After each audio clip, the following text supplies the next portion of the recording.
What's going on, everybody? Welcome to the Week 8 edition of the Pro Football Focus Fantasy Show here on RotoGrinders. Apologies for those of you watching live. We had a little bit of a mic issue, but that has been fixed. Here with my man, Ian from PFF. Ian, the season's going to be almost half over after this Say It Ain't So Weezer, right? Like, I love football. I love the props. I love fantasy. It's the best sport to play, at least for my new schedule as, what do I have, a 5-month-old baby? Because you got the whole week to do whatever you want on it. The daily stuff can be a little tough, but what's going on, dude? Hey, man, halfway home. We got another half coming up, though, so always a great day to be great, Brit. You know that. Nice little week last week. I had to, sacrifice the prop success for some ATS, but had some good picks there. Hopefully got more on the way. Yeah, we got I was looking through some of your picks pre-show. I'm on all of them personally. So this is going to be a good week for the show here. But as usual, let's get into by the way, Mr. Producer, you got the Blitz show up. Let's change the graphic on that. Let's get the right show up for the people. If you can flip a couple buttons midstream, let's get into the Mismatch Manifesto. This is an article that Ian does on Pro Football Focus each and every week. And Ian, I wanted to tell you pre-show, they messed up your editing this week. Look what they got for the explosive plays. They got the EPA per play. We got to get this switched. You're going to have to bring it up on your end for the people. But this is a great article Ian does every week showing the best mismatches throughout offensive line, passers, EPA, all that sort of fun stuff. Ian, what's going on this week? I tried to read the explosive plays. It's not there. You're going to have to give this the only way people can get it this week. I still tweet them all out for it. So the people still have it. I have messaged my editors and they will get there. So thank you to the editors for putting up with those 7 articles per week that we always got to get on the plate. I do have the numbers up in front of me though. And so far in terms of just passing, offensive, explosive pass play success, Titans are popping as a real solid squad. The Saints and the Eagles also up there, even the Lions as well. So I know it's been a while with Detroit since we see an offensive explosion, 6 freaking points in their last 8 quarters of football. With that said, if we get Amon-Ra St. Brown out of the concussion protocol, which he should because he wasn't actually concussed, but we're also still keeping him in the protocol because I had to have no idea what's going on nowadays with the NFL and concussions. But that said, he should be fine and free from Xavier Howard in the friendly confines of the slot. So Amon-Ra St. Brown, man, everyone's getting like, can we go back and trust him? Like, he's gotten hurt and he is going to seemingly be healthy enough to suit up on Sunday. So let's not forget the freaking 8-9 straight games he had as a legit wide receiver 1. Yeah, I pulled this up for the people too. I went to your Twitter so they can see it live on the screen here. What else is really standing out in terms of explosive run rate? So I want to Kenneth Walker. He's going to be on props in a little bit. I put 50 smackers on him to be the leading rusher last week, Ian, at plus 2,500. And let me tell you, the account was looking pretty good at the end of that. It looks like this dude, he hits like 2 yards, 3 yards. Then he busts off a big one. It's against the Giants. This dude's going nuclear again this week.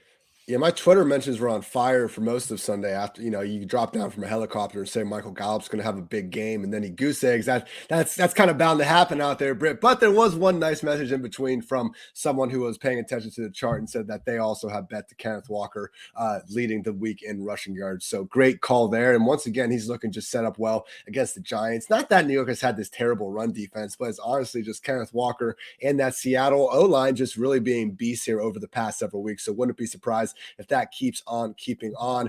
Should have some Brown success on Monday night. Obviously, we're looking a little more main slate, though. So Raiders and Josh Jacobs, he's another one that we're probably going to continue to force into those cash game lineups. I guess the only other interesting one could be the New York Jets. I just don't really have a good feel for how they're going to be breaking down this backfield. I would think Michael Carter should be the de facto lead one. We kind of got that report about James Robinson not being super involved in his first game out there. So Michael Carter as a home slight dog, but not exactly a game that would shock us if the Jets are able to do something.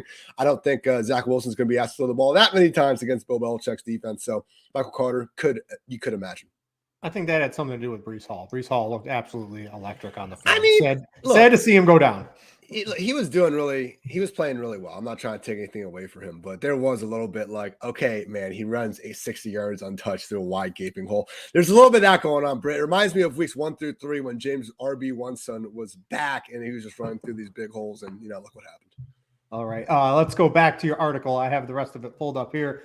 over on PFF. Let's look at pace, more snaps, more fantasy points. Generally, less snaps.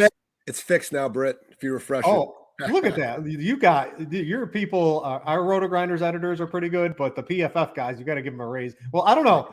Is it a raise after that, or is it a raise for fixing it so quickly? It all equals out on the We end. all make mistakes, Britt. It's about how we pick ourselves back up. It's true.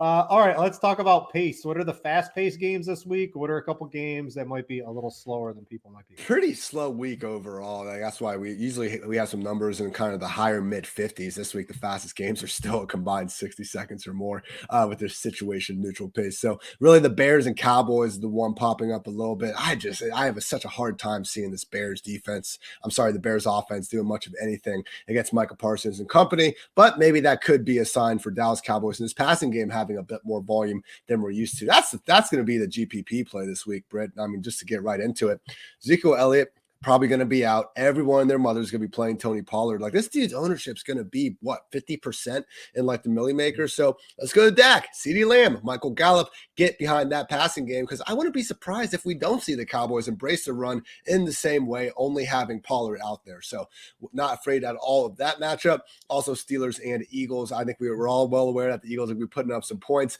in this one. If we can actually nail to bring back, whether that's Deontay Johnson, Pat Freiermuth, or George Pickens, could be a nice little game stack situation. Yeah, I'm going to go bet that Eagles first half line, because they slow it down in the second half. Maybe I'll go bet that Eagles first half every week. Yeah, it's going to be good. All right, let's look at pressure. You want your quarterback to have clean pockets. You don't want him throwing, when he's being run all over the field. Looks like Justin Fields in for a world of hurt. That's good for the one prop I'm going to talk about in just a little bit. But what else is? No one's playing Justin Fields in DFS or anything like that generally. What quarterback should have a lot of time to throw? Cowboys 4K defense, though, if you want to get crazy. Yep. They had a nice showing last week as well. Eagles, Jalen Hurts should have all day to throw. Jimmy Garoppolo. This could be an interesting situation, too, because we're going to have Deebo Samuel, I think, missing this one. He hasn't practiced all week with that hamstring injury. So it's one of those offenses where when everyone's healthy, it's tough to get enough volume really to go around. But George Kittle's still priced under 6K. Brandon Ayuk could have a nice bump. Hey, it's a week where Christian McCaffrey isn't going to be chalky at all, even though at this point he should be back to his full workload. So there's so much value, I think, in that 5-6K range this week, that going with the rags and riches approach in tournaments might be the move here. And I think someone like getting up to Christian McCaffrey with Jimmy Garoppolo seemingly having plenty of time to get through his progressions could be a nice move there. In addition to Justin Fields, Matthew Stafford, and Ryan Tannehill not looking like they're going to have too many clean pockets this week. Yeah, what's that Matt Stafford in prop app? Just go click that. Yeah. Receive money into it's like the highest interest savings account possible is the Matt Stafford interception prop every week. It just keeps paying off all the time. Let's keep moving on to yards before contact. Again, Kenneth Walker looking like an absolute beast this week.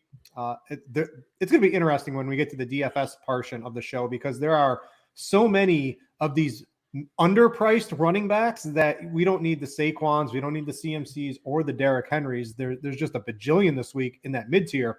But other than Kenneth Walker, what are some other offenses maybe we can look to from the running back position? Yeah, with the Detroit Lions are really popping. Their offensive line hasn't been the best in pass protection this year, but they have done a good job opening up those rushing lanes. Seemingly going to have a returning DeAndre Swift. For him to be able to practice in full this week has been huge. And before he got hurt, man, we all know what he can do as a receiver. It was a little more questionable as a rusher. I believe he's still at like 8.3 yards per carry. So DeAndre Swift coming back, he's priced at I think at 6.8K. So I think a lot of people are going to want to just go a little bit lower to your Kenneth Walkers and stuff, because they probably should be projected more. But especially in tournaments on a full PPR site like DraftKings, I love trying to be a week early on DeAndre Swift. Same thing with the Jets popping a little bit, and obviously Saquon Barkley set up well against the Seahawks defense that, again, the way they play cover 4 a lot, they just kind of invite a lot of these dump downs. That's why Austin Eckler had such a big game last week. So Saquon Barkley, hey, we haven't gotten a huge eruption week, all of that recently. Another guy where, McCaffrey, Barkley, if you want to differentiate those lineups a little bit, I know we don't need to pay up Brit, and we're not going to in cash, but in tournaments, Saquon could be looking at an eruption week, and that'd be a nice pivot just off the other side of the ball with Kenneth Walker expected to go off. Yeah, Barkley just a touchdown, one touch away from massive weeks almost every week. He's been very steady, and another guy no one's going to use, probably more from a tournament perspective, but will be interesting at the running back position with so much ownership going to Tony Pollard. All right, combined yards per drop back, quarterbacks chucking the ball down the field, or at least dumping it off and letting Jalen Waddle and Tyreek Hill go berserk. What else are we looking at this week other than Mr. Tua? Hey, whatever works for him. But yeah, Tua popping all over the place. And even when Tua was out with Teddy and Skylar Thompson, those guys are putting up pretty decent numbers in their own right as well. Andy Dalton and the Saints, low-key, have been a pretty solid offense this year. Chris Olave, top 10 in the NFL in receiving yards. Don't be afraid to go back to that well. And even Alvin Kamara as well. I'll be talking about him more in a bit when we get to those props. But I do think this Raiders-Saints game, they don't have the best pace in the world, but the offenses could have enough efficiency to be able to have some big afternoons on both sides of the ball. Elsewhere, pretty even keel. All right, let's go to the EPA per play. I always like looking at this from the sports betting perspective. You could make a couple other inferences if you're a DFS player as well. What are we looking at here? Any dogs that we might want to be looking at to take the spread on or bet the money line outright? I think the Cardinals over the Vikings is an interesting one. The Vikings are 5-1, but you kind of take a look at their schedule and the games like they've been playing, and it really hasn't been all that pretty. So coming off a bye, they are home. That said, it has moved all the way to that 3.5 number. So I do like it if it is going to be able to stay, over 3. Also got the Saints +1. But Raiders are one of those teams where 3 weeks of the year, they've looked pretty damn good, and the other 4, not so much. So I don't think the Saints necessarily deserve the benefit of the doubt, but just by virtue of being a home dog, it makes you wonder. Then also Washington, this actually pointed out last week that Washington, it gave us the nice little idea to take them over the Packers, but this week on the road, but they're facing 3-point dogs to Sam Ellinger. Like if you just only knew that, I think that would be enough reason to take Washington, not even worrying about what they have. But that one's awfully close. That said, I don't know how this Colts team continues to get the benefit of the doubt. Like Matt Ryan is not the only problem there. That offensive line reputation and Quentin Nelson be damned, man. They've been a bottom 5 unit pass blocking and run blocking this year. That's why Taylor hasn't had that big of a season. The defense, Stephon Gilmore's had a nice year, but they haven't exactly been overpowering people. Shaquille Leonard now coming back from that injury, I don't think it's quite been the same. So, hey, it's not a terrible team. But that said, I don't think Washington is either. And the fact that, again, they're getting 3 points against a guy making his first start, I do not agree with that. All right. I've got a player on that Colts team ready to hit the prop over on his rushing yards. We'll get to that in just a little bit. It seems too good to be true, the line that the sportsbook has set. So I will get to that one in just a little bit. But anyway, that is Ian's mismatch manifesto. You can read that over on PFF along with, I counted like 40 articles like the past 2 days that have popped up over there. It's just nonstop fantasy betting, all sorts of stuff. You're looking to subscribe to something either for entertainment or using the stuff for actual sports betting or DFS content like I do. One of the best possible spots for you to spend your dollar. All right. Let's get to the props. Ian, I'm having a pretty good overall season. I'm gonna tout myself, and you can talk about yourself in a little bit. So on the props this year, the show, me personally, I'm 11-5. On the spread picks, I'm 6-4, but I have 3 ties. I think that ends up being a positive record on that. 3 ties is pretty stupid, but whatever. I'll take those. And then at least from the cash game perspective, I'm in a pretty good week. We generally talk DraftKings. 5-2, a couple of small losses, a lot of big wins in there too. So it's been a pretty good season for me so far. Let's go to the spreads and the over-unders and money lines and sort of that thing too. My favorite of the week is Miami at -3.5. And I was like looking at your EPA per play. This is like the biggest mismatch of the week for sure. Yeah. I don't know why they're just 3.5. I know they're on the road and I know Detroit's getting a little healthier, but Miami is just literally across the board. Maybe DeAndre Swift is a better running back, but do running backs matter in the spread? Not really. They're just miles ahead of a better team. Maybe not, that Detroit offensive line decent. I just think Miami has the ability to post big plays, to be able to run Raheem Mostert. I know you like his prop. We'll get to in just a second, for 20 plus carries if they get up and do that reasonably effectively against the Detroit defense. So the 3.5 of them, this is one of my favorite spread bets of the week. Pretty much, I did bet one of yours once I saw it on the show sheet. We'll talk about one of those in just a second. But Miami for me is my favorite without question. Do you like their chances being the road favorite in Detroit this week? Yeah, I mean the double-edged sword for the Lions. I mean their defense hasn't looked good at any point this year. I mean still dead last in scoring, and just again the offense 6 points in 8 quarters of football. Like okay, Jared Goff, when everything's perfect around him, he can be the guy that enables a pretty solid offense, and we saw that in the first 5 weeks when they were the top-ranked scoring offense in the league. But that's just again, it's one of those things where we haven't really seen the Seahawks come back to earth yet, but Detroit so far standing out as the more fraudulent offense of the first 6 weeks of the season. So I will say it's kind of like if Detroit loses this one too, I mean, one in freaking, they're going to be 1-6 at that point. So you could argue Detroit has far more, just on the line in this one. But again, for it to be maybe by that half point, but I don't know. I definitely think Miami's going to win. And I want to know too. It looks like Ryan Tannehill did not practice on Friday. I'll have to see. Malik Willis. Yeah, well, we'll have to throw him into the mix here too, and see. What's he cost? Like 5? He's probably a little bit more than Ellinger, who is the 4K on DraftKings. What is he?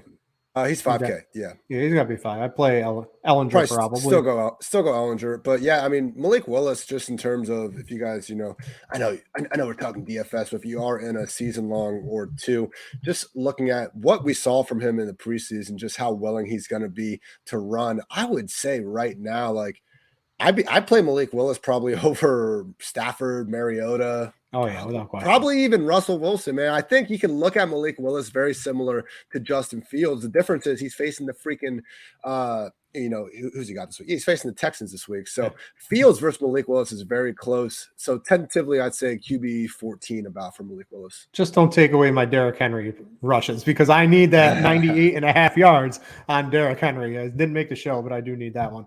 All right, what are a couple games you were looking at this week from a spread perspective? Clean sweep last week. Jets, Seahawks, Chiefs. Great day to be great. Got us over 500, 10-8-1 on the year, so feeling good there. I'm going to take the Bears plus 10. I don't think this Cowboys offense has looked good at all really throughout this season, but also specifically in the 7 quarters we've seen Dak and company. I know it's a small sample size, but it isn't the same dominant offensive line. We got Noah Brown and Zeke banged up. As awesome as Tony Pollard is, and as much as I think he'll put up some numbers, I'm just not convinced that the Cowboys are in the business of blowing these teams out right now. They haven't been getting it done with these big offensive efforts this year. So yeah, I think their defense is going to mostly shut down this Bears team, but man, even like 17-10, just to score something along those lines, I think 10 points is a lot, and it's moved up a bunch, like from opening at 7. So the Bears, like, give them some respect, man. They just went into New England and completely blew out the Patriots, and they're not really even getting any sort of bump on that. Justin Fields has been playing better for the last 3-4 weeks, and hey, the one thing that has made the Cowboys defense look a little human has been their shoddy run defense. So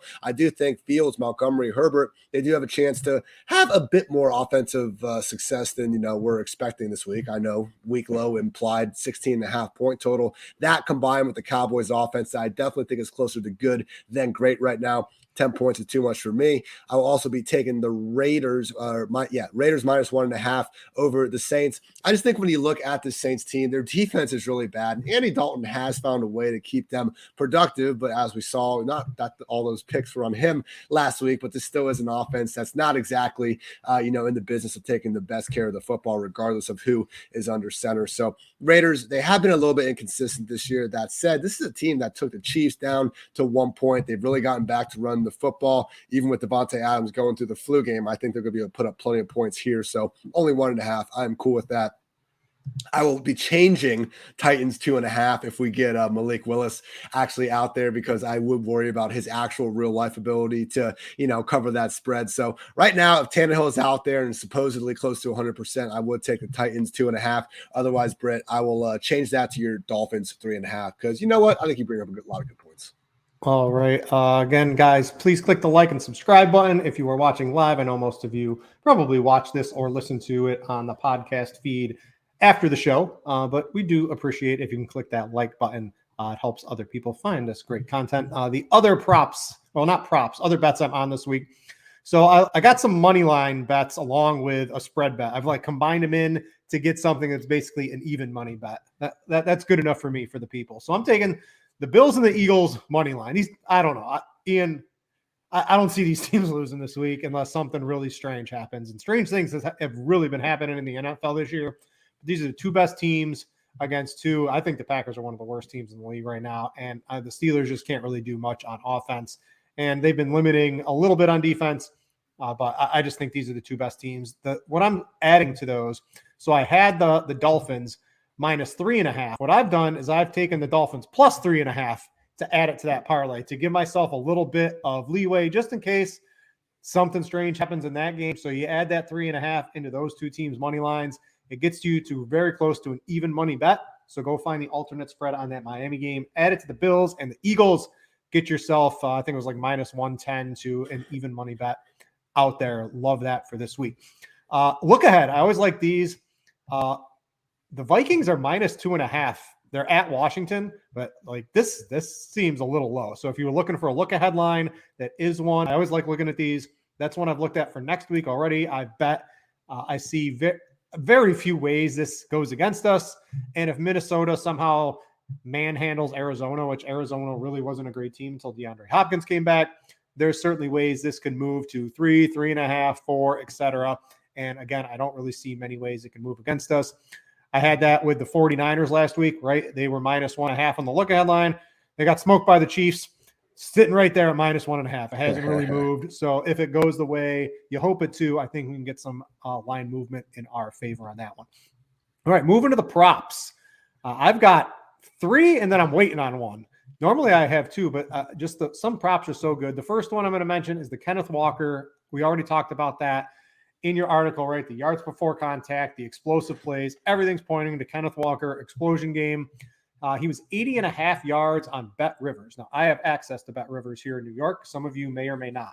He's 82.5 at all the other books. I'd still bet that. Take some alternates, 100, 125, whatever you can get on. I think he could have a massive day. I've laddered him all the way up. That's one of my favorite bets of the week. And I got a couple others. I'm going to let you prop in here and talk about some of yours while I see if some of these have popped up at any other sports books. I checked these earlier this morning. I'm hoping DraftKings and FanDuel have opened up a couple other lines. 3 I like this week. So I haven't seen Chris Olave's receiving yard line just yet because I think they're still just waiting for Michael Thomas and Jarvis Landry to get ruled out. But man, anything in the 60s or low 70s, I will be taking the over on that just in a matchup against the Raiders defense that really bottom 8, yards per attempt, explosive pass play rate, QB rating on targets to wide receivers. So again, secondary that really hasn't been impressive at all this year. Good front 7. I think Olave will continue to have plenty of success right there. You can also get +175 anytime touchdown over at Caesars. Raheem Mostert over 83.5 rushing and receiving yards. Let's make sure he's fine on the final injury report. I know he popped up with a limited practice yesterday. So assuming he's going into this game healthy, and to be fair, he came in a couple of weeks ago with a knee injury and was questionable, even being called like a game time decision, played his usual workload. They are really just letting Raheem Mostert do whatever, man. He's been returning kicks all season. So I am confident he's going to go out there, continue to get that 65-70% snap rate and flirt 15 to 20 touches against a very beatable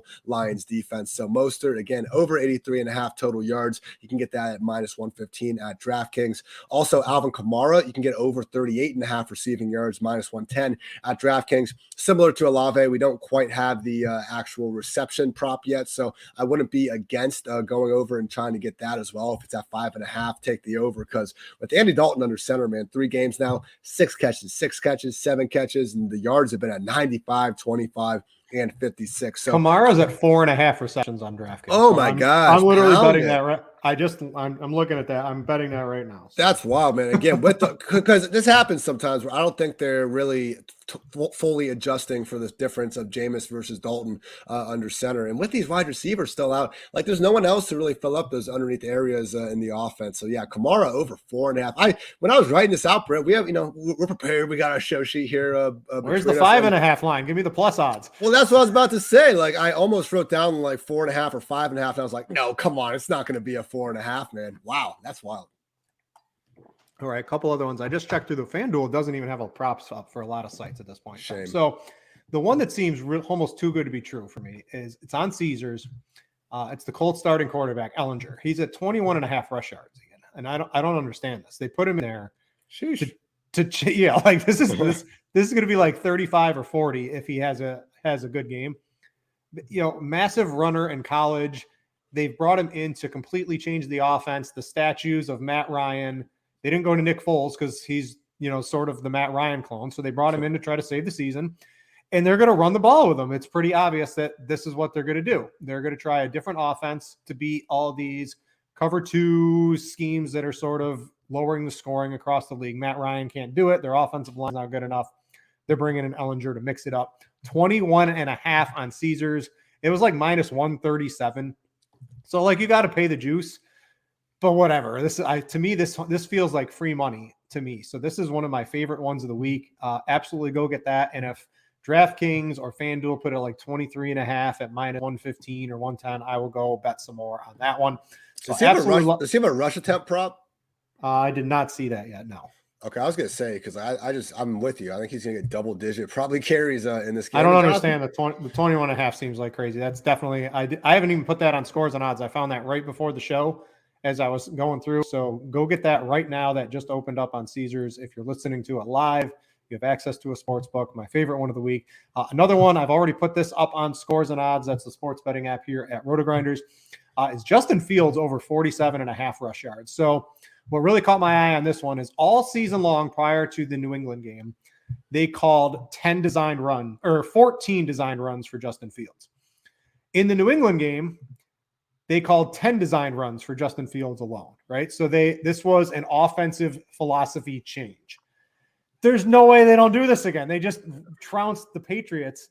And I know it's the Bears, but Ian, even the Bears might be smart enough to let Justin Fields run a little bit more after it worked so good against the Patriots. And look what happened. Every time they were trying to drop back, he was under constant pressure. You think that's going to get better against Michael Parsons? So, look, they're going to do exactly what the Eagles did, I think. They're going to continue to just run a ton of read option, quick hitting stuff that tries to make Parsons the read guy in every play because Lord knows you can't block the dude. Yeah, so I love the Justin Fields 47.5, and he's hit 47 or more. So he's hit 47 twice. So, I mean, give me the half yard on the prop, sure. With the new look offense, he's hit 47 5 out of 7 games already this year. So, well, that one's looking pretty juicy. And then the books, they're scared, Ian, to give us Tony Pollard. I don't care if this dude isn't in the 3 digits, I'm hitting the over. I don't care what it is. Whenever Tony Pollard comes out, I'm hitting over against the Bears. I know you like the Bears as the spread. I'm okay with that. But the Tony Pollard prop, they're scared. I'm waiting for it. It comes out. I don't care what it is. I'm hitting it on the over. I expect Pollard to have a big game this week.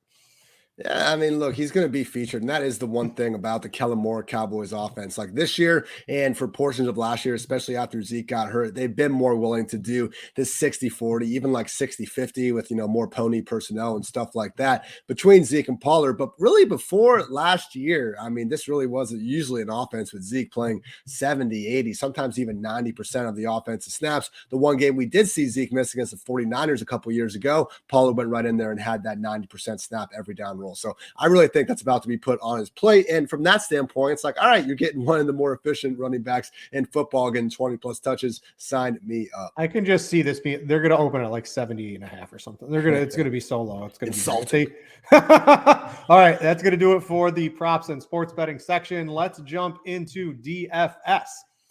So quarterback, maybe it's getting a little more interesting with Malik Willis. So we generally talk DraftKings. Tannehill's questionable, to be fair. It's not confirmed. Yeah, and I know Tannehill can play without practicing. That's certainly, they like Tannehill enough to do something like that. He's good, so man. We'll have to see how that goes.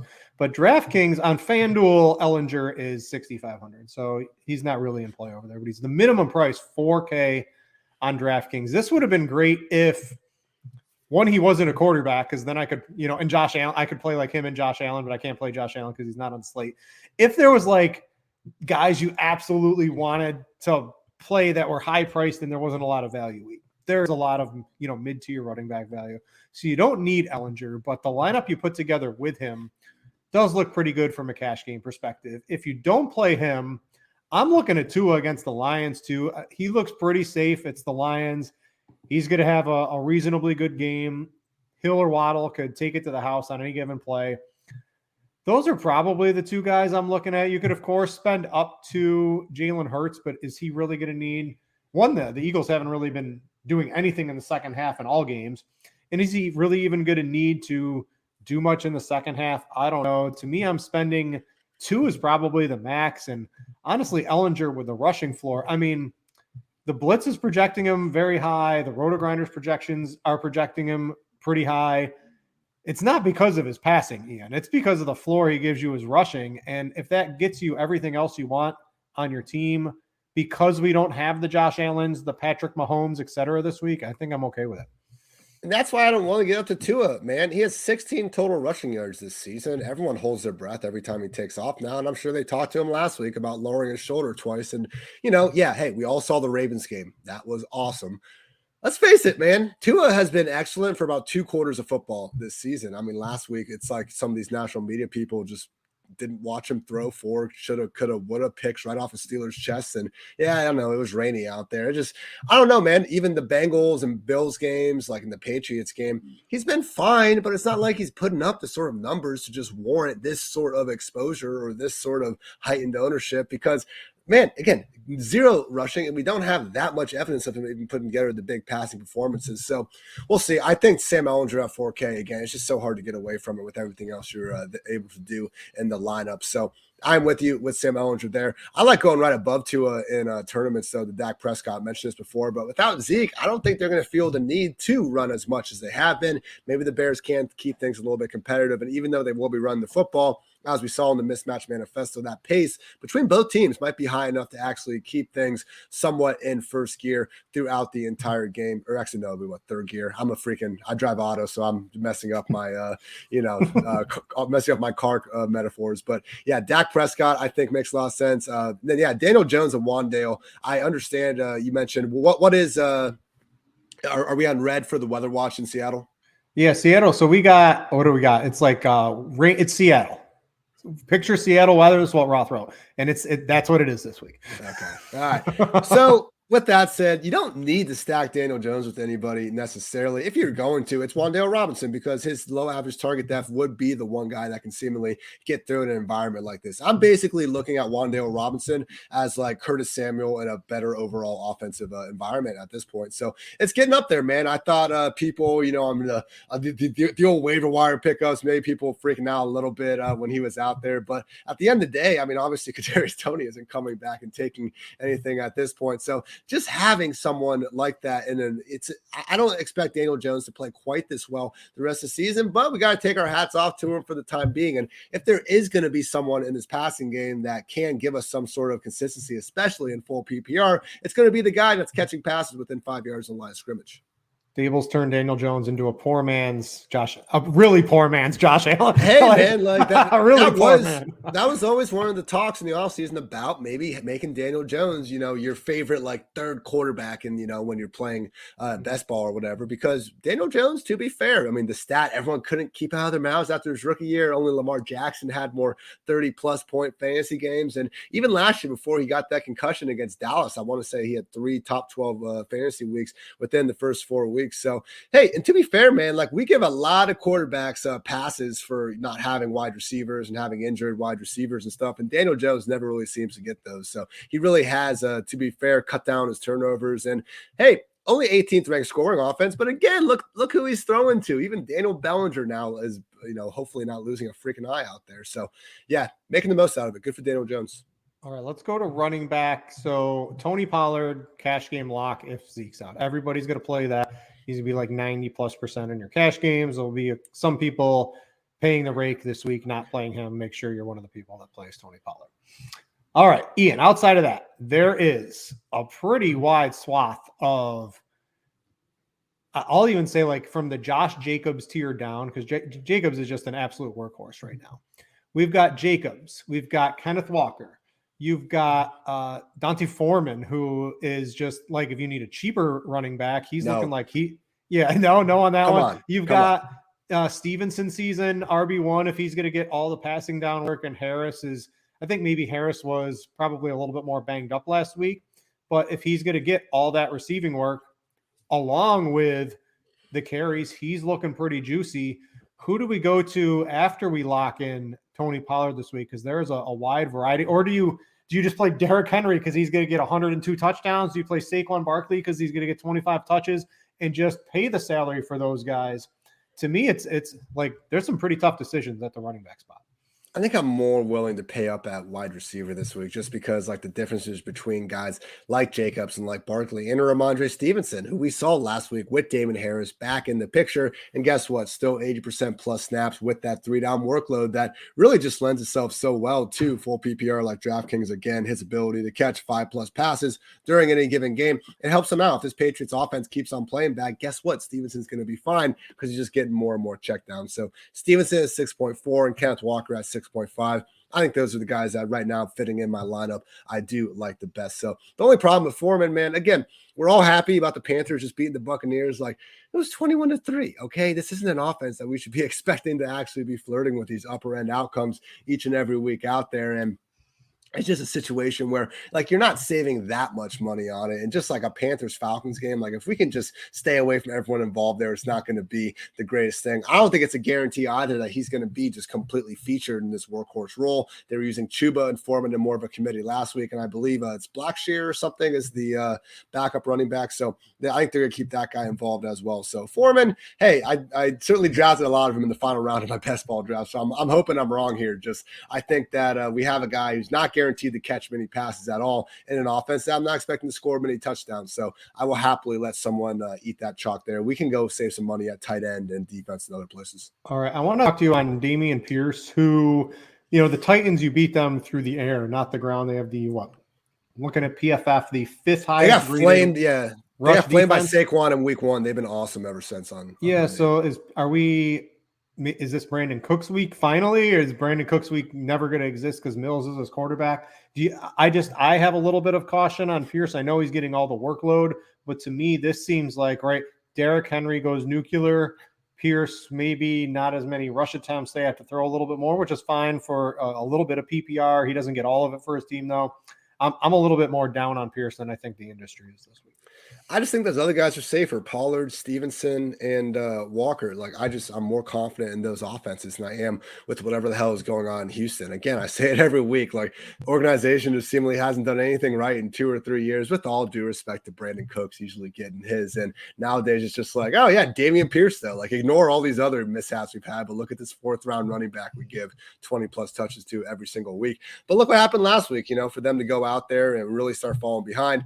52% snaps for Dameon. Now they found a way to get him 24 combined carries and targets, but yeah, they will pull him off the field for Rex Burkhead or Dario Gubawale when they get down on the scoreboard, which isn't a guarantee to happen this week. I know the Titans are, only 2.5-point favorites. I just think though, again, this is a 20th ranked PFF offensive line run blocking grade, 28th ranked scoring offense. Credit to Pierce for having these games where he is just making the most out of it anyway. But I don't like betting on players in terrible situations behind bad offensive lines who, again, just need to be kind of superhuman to go get there. So I'll take just the better overall options this week over Pierce and, again, Deontay Foreman. All right, from a tournament at the running back perspective, right? If you don't play Tony Pollard, you're going to be doing something different than half the field. We have Pollard projected literally at 50% for something like the Millie Maker on DraftKings this week. I'm going to throw, because of that, there's some really good dudes who have sub 10% ownership, Ian. I'm going to throw some names at you. You give me maybe your 2 favorite ones. These are all guys projected to be sub 10% owned on a Friday afternoon. Saquon Barkley, Dalvin Cook, Derrick Henry, Jonathan Taylor, DeAndre Swift, Christian McCaffrey. Any of these guys can just absolutely destroy the slate, and no one's going to be playing them because the mid-tier is so strong. This is how you throw one of these guys in your tournament lineup this week, in my opinion. Yeah, I mean, Derrick Henry, his last 3 games against the Texans, he's gone for 211, 212, and 250 rushing yards with freaking 7 total touchdowns. Did you say 200 or 100? 200 on all those. Those are his last 3. He didn't even get to play them last year. So, look. Where's the alt lines? It's one of those things where I'm not saying because of Henry's big performances in 2020, you need to play him in 2022. But hey, in 2022, he's got 4 straight games with over 130 total yards. He is the engine of this offense. Even if Malik Willis is in there for Tannehill, if anything, that's just going to help the big dog's efficiency. They have been willing to throw him more screens this year as well. So Derrick Henry, the fact that this is, just a contrarian play at this point because of all the value just makes it fantastic. I mean, again, we talk about this almost every week, Britt. Like, one of the first questions is like, like, is Derrick Henry going to be chalk? Okay, we have a discussion to take. And if he's not, all right, let's get behind it in tournaments. Also talked about the DeAndre Swift call earlier. Love that as long as he is back. I think you can make a similar argument. I thought you could make a similar argument for James Conner at 6.1K, but it looks like he had a DMP on Friday. So, Benjamin's someone that could potentially be back into the fold as well. Finally, I would just say Miles Sanders, kind of like Swift, where he's in that range with a lot of other running backs getting a lot of other ownership. And at the end of the day, he's a touchdown home favorite, set to see 15 to 20 touches versus a beatable Steelers defense. I don't think it'd be the wildest thing to look up, and see he found the end zone a couple of times. It was kind of how we got into Zeke last week, who gave us those scores as well. And I think we had another good, and also Aaron Jones, even though they ended up falling behind. So yeah, Miles Sanders this week, I think also stands out as an underpriced guy with still plenty of touches in a winnable matchup. All right, let's go to wide receiver. Who are some wide receivers we can look at in the cash game perspective? From what I'm looking at least on RotoGrinders, if you do the cheap quarterback and the mid-tier running backs, you can spend on a guy like Tyreek Hill, who's getting just an absolutely massive target share right now. He's got 13, 15, 7, 14. He had 4 targets one game and then 13 and 12. So at least 12 targets in 5 of his 7 games. That looks pretty juicy from a floor, let alone his ability to break a big play against the Lions defense. And also the DJ Moore week. Is this the official breakout week for DJ Moore ownership last week? If you played him, it worked out good. Now it looks like everybody's going to be on him. Is that chalk worth eating? I think those two and DeAndre Hopkins are going to be our big 3 on the week. First of all, it just doesn't make sense that Tyreek is 1,100 cheaper than Cooper Kupp. I mean, I would take Tyreek's points over Cooper Kupp straight up this week. So the fact we can get that discount, I am all good with that. And yeah, you see those targets, man. I love the next gen charts they do where they show the route running, and like Tyreek Hill is like, that would be the most stressful guy to game plan forever. If you're a defensive coordinator, the way Mike McDaniel keeps him running all over the formation. So with you on Tyreek and with DeAndre Hopkins, his price moved up, but not enough, man. So 14 targets last week. That was the most he's had since his Cardinals debut. Looks perfectly fine. I don't know what PEDs he was taking. Seemed to do their job, and now he's playing like he's 25 again, seemingly. So we'll see if that keeps up. But it's a very beatable Vikings secondary. I mean, you really want to talk about a veteran that's washed up. He is Vikings quarterback 1, Patrick Peterson, at this point. So Hopkins, Tyreek, and I am okay going down to DJ Moore because there's 2 things that have really changed for DJ Moore in this matchup that weren't the case in the first 5-6 weeks of the season. The first is no Robbie Anderson or Christian McCaffrey. Robbie Anderson legit out-targeted DJ Moore 2 years ago. You guys, I know national consensus, my consensus, Brit's consensus, DJ Moore is for sure a way better player than Robbie, but the Panthers really didn't move the targets around that much in DJ's favor. So when you take him out of the picture, and then McCaffrey, who, hey, incredible for fantasy managers, but I maintain you can see this with the Los Angeles Chargers as well with Austin Eckler. It's not the most efficient passing game in the world when you're consistently checking down to a running back like that versus actually looking deep downfield like PJ Walker's willing to do. So DJ Moore's volume is better than ever. This Falcons secondary, man, Casey Hayward already on IR, AJ Terrell now going to miss this game with a hamstring injury. They got some safeties banged up as well. I just think DJ Moore is the volume and the matchup for us to get behind him at just 50 freaking 300. So you tell me DJ Moore is, for whatever reason, Woods, who hasn't had a top 24 finish all season. Give me DJ this week in the Dome against the Falcons defense. We've seen him burn many a time. All right. From a tournament perspective, I'm just going to throw a couple of names out. I did like, if you just like PPR DraftKings scoring, maybe not so much FanDuel, but Wan'Dale Robinson. I mean, this dude was a target machine until he got injured a little bit in that game last week. And if he's going to be on pace to get double-digit targets from Daniel Jones against Seattle, this looks like a pretty juicy spot. If he happens to find the end zone, he could certainly find his way at 4.7 onto a tournament team that has a high likelihood being up near the top. I think he's interesting. And then another, like an absolute dart throw. I'm looking at the targets Chase Claypool's getting over the past couple of weeks since Kenny Pickett's taken over. And another these little short targets, but like they're going to have to throw it presumably against Philadelphia. So if you are playing like a Hurts, Sanders, AJ Brown onslaught or Dallas Goedert or something like that, Claypool is, or Pickens are probably one of the 2 guys you might want to run it back with, or just throw those guys in there as a one-off. Hopefully that's the guy that catches the garbage time touchdown, gets a lot of targets in the second half. just like a dart throw on one of those two Steelers wide receivers are just a couple of things I'm looking at to do a little bit different this week. No, I think you're right. And that matchup, again, was popping a lot of the stuff with the mismatch manifesto. So just bringing back an Eagle stack with one of those guys. Hey, by the way, we did get word that James Conner is out. Britt, I don't think Benjamin's going to get any ownership right there, only $100 cheaper than Tony Pollard. We could actually have a 70% snap Cardinals running back. Offense looking a little bit better. Really not even have to worry about it. So I think our cash lineup is fine. How much is so Eno's 6K? Let's just go. We got about 5 minutes left, then we got to get out here. So real quick, Eno's 6K. Eno or Kenneth Walker for 500 more? I'll still take Walker, but I think Eno's going to be a great tournament play. That's what I'm saying. All right. Eno or Stevenson for 400 more. I hear you. I'm sticking with our current cash lineup. I'm saying Eno in tournaments. Listen, I'm just throwing a couple of names. I want to get down here on the record. I also would agree. I'm not as high on Stevenson as I think some of the other people are. That Jets defense has been playing pretty good. Yeah. So he's one I would be looking to not play, and I might play like an Eno. I'm all in on Kenneth Walker for sure. He's someone I have no problem. If he's going to be 20% owned in tournaments, playing 40, 50, 60%, he's going nuclear yet again this week. Okay. All right. Any wide receivers from a GPP perspective before we get to tight end? Yeah, just real quick, again, as we say every week with the roster construction, like this week, there's so much value in the 5 to 6K range. They're going to get up to Tyreek and Hopkins, maybe a little bit, but we talked about McCaffrey, Henry, and Saquon, really just being guys that are going to be going under own, Jonathan Taylor and Dalvin Cook as well. And we're seeing that at the very top of the wide receiver scale. I mean, Kupp, Jefferson, Adams, maybe it isn't Tyreek Hill week. Maybe he has another, 7 catches for 60 yards instead of for, 160. So I do think anytime you have Cooper Kupp against a 49ers defense that he has just torched over their past 4 games in these past 2 years. It's not sexy to say, oh, yeah, I think Kupp or Jefferson could have a big week. But, hey, they are up there. And accordingly, if you want to go with more of a rags and riches roster construction, I do think that makes sense in tournaments. Some cheap guys that you can just throw extreme darts at. Terrence Marshall, 3.5K full-time role. It's kind of a nice pivot off the DJ Moore chalk as well. I know I don't think he's good either. But, again, we're trying to have that one lineup out of a million. Maybe he can get you there.